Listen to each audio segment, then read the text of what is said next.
Hey, it's Jude from Movie Entertainment. Well, at TIFF, I chatted with several fab filmmakers, but hanging out with my buddy Katrin Bowen, who slammed it out of the park with her flick Amazon Falls, that was the best. Katrin Bowen, how are you? I'm so great. Are you? Super excited and haven't slept. I go between exhaustion and elation like every minute, basically. I'm Wow. oh my god. So there are very few Mennonite directors, I've noticed. So, But I'm actually, I have to say I'm not. They did, even though we never became official members of the church, we could break bread with them, we could eat with them, and they still pray for me. And thank God. someone's you need got it. to. But Judy, our fathers were the same. Yeah, the same. That's place. right. Our fathers were in the same small Mennonite community, of and we 350. turned out to be such Good bad, girls. bad girls. So your film is fantastic. I watched it yesterday. Oh, thank God! Yeah, at you home. got to see it. Oh, so good. Oh, I thanks. honestly, I was crying, and when I saw your name come up in the credits, I got goosebumps.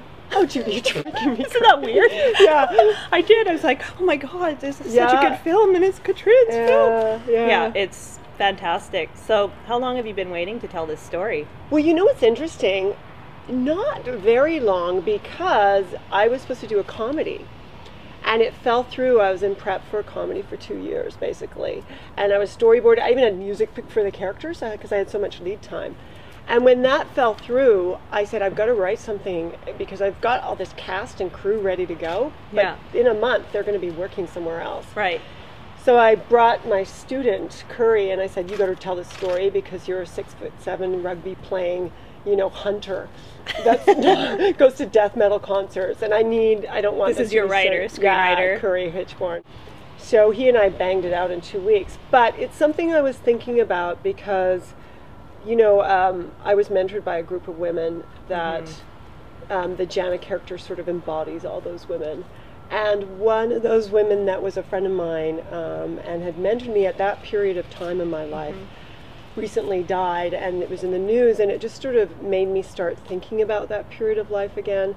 And then when Curry and I were together, I said, we have to tell the story, because the story, that had been portrayed was not the person I knew back then anyway. So this is Lana Clarkson. Lana Clarkson was a good friend of yours? She wasn't a good, she was someone you knew? She was a mentor? Yeah, it was actually a group of women, and Lana was really close with the other two women mainly, but she was part of this group where we would get together, we would have girls' nights, and they'd be like, never forget your girls. But Lana at the time was actually the barbarian queen, so she was so busy working that we didn't personally hang out, but the girls that were in this group are still friends. We're still friends with her.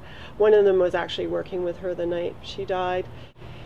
I want the film to not be so specifically about that, but more about the burden of a dream that anyone has, like you go to Hollywood and it could be anyone.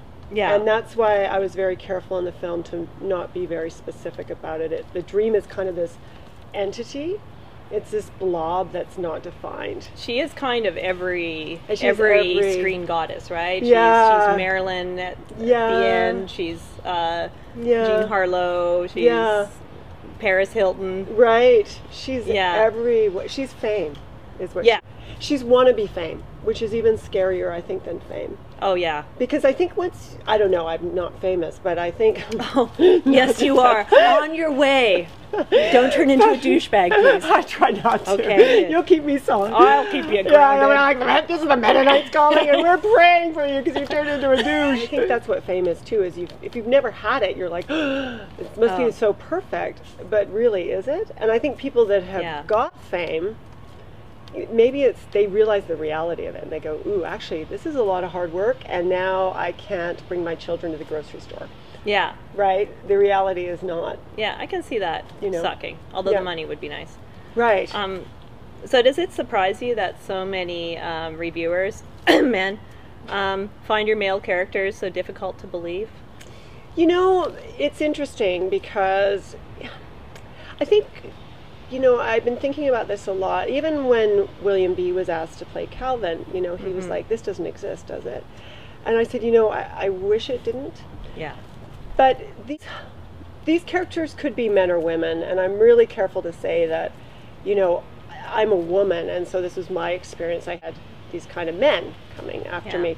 But young boys out there and handsome young guys could have women or men coming after them too. It's like anyone that's desperate for something and anyone that's got the power, it's more of a power thing than a gender thing. Yes.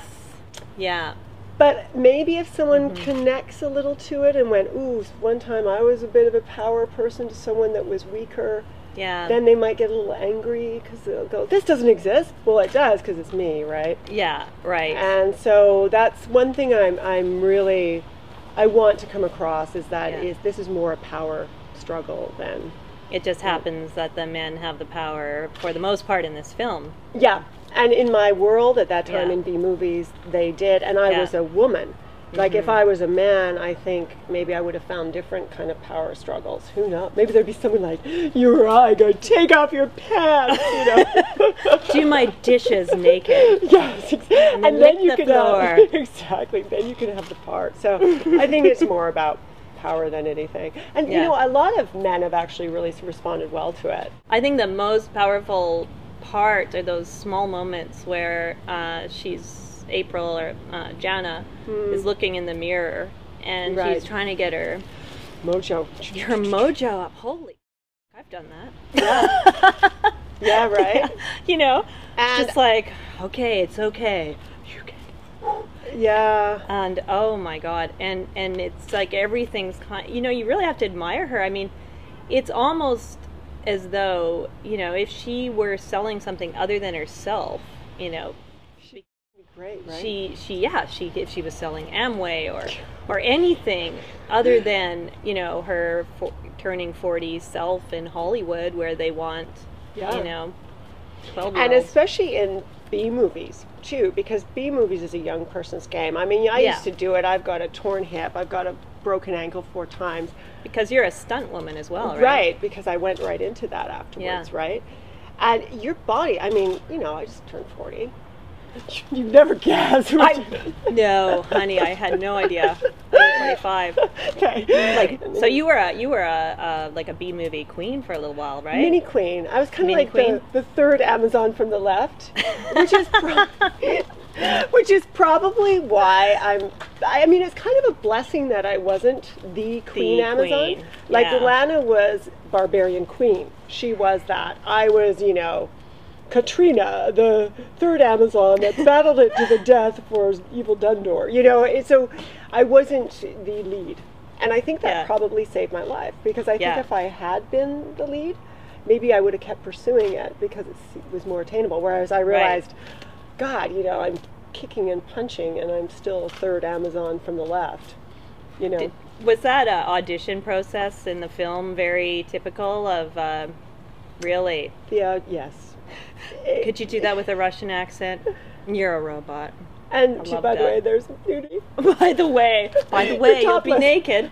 With the one line. You know, if I was more voluptuous, I would have been offered more nudie roles, to be honest. But when you're flat as a board, they're just kind of like, okay, you just go kick some butt.